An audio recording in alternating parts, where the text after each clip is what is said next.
अस्सलामु अलैकुम वरहमतुल्लाहि वबरकातुह।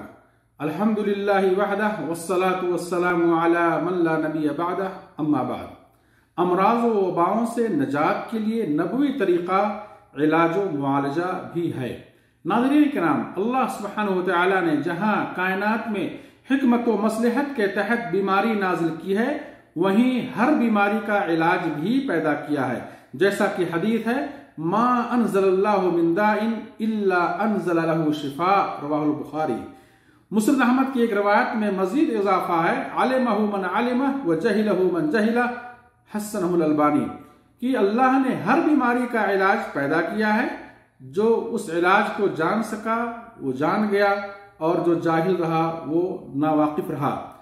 जमहूर फुक़हा ने तिब और इलाज व मुआलजा को मुस्तहब यानी पसंदीदा अमल करार दिया है, और अगर मरीज की हलाकत या बीमारी फैलने का खतरा हो तो ऐसी सूरत में बाज़ अहले इल्म ने इलाज व मुआलजा को वाजिब कहा है, ताकि दूसरे लोग उस मर्ज से महफूज रहें।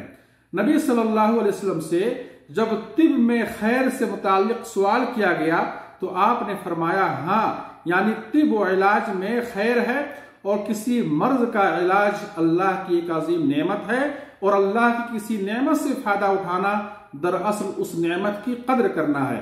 इस वास्ते बंदे को चाहिए कि वो तकदीर पर ईमान और अल्लाह की जात पर तवक्कुल रखते हुए शिफा व सेहत के असबाब इख्तियार करे और अपनी बीमारियों का इलाज कराता रहे। अल्लाह फरमाता है, वला तुल्कू बिअयदीकुम इला तहलुका, और अपने आप को हलाकत में ना डालो। खुद रसूलुल्लाह सल्लल्लाहु अलैहि वसल्लम अल्लाह पर कामिल ईमान और तवक्कुल रखने के बावजूद इलाज व मुआलजा करते रहे और उम्मत को इसकी तरगीब भी दी। उसामा बिन शरीक रज़ियल्लाहु अन्हु कहते हैं कि मैं नबी करीम सल्लल्लाहु अलैहि वसल्लम के पास आया, आपके सहाबा इस तरह बैठे हुए थे गोया उनके सरों पर परिंदे हों। चुनांचे मैंने सलाम किया और वहां बैठ गया। आराब के लोग, देहात के लोग आते गए और वहां बैठते रहे। लोगों ने सवाल किया, ऐ अल्लाह के रसूल, अना तदावा, क्या हम आपस में इलाज करें? फकाला, तो आपने फरमाया, तदावो, आपस में इलाज करो।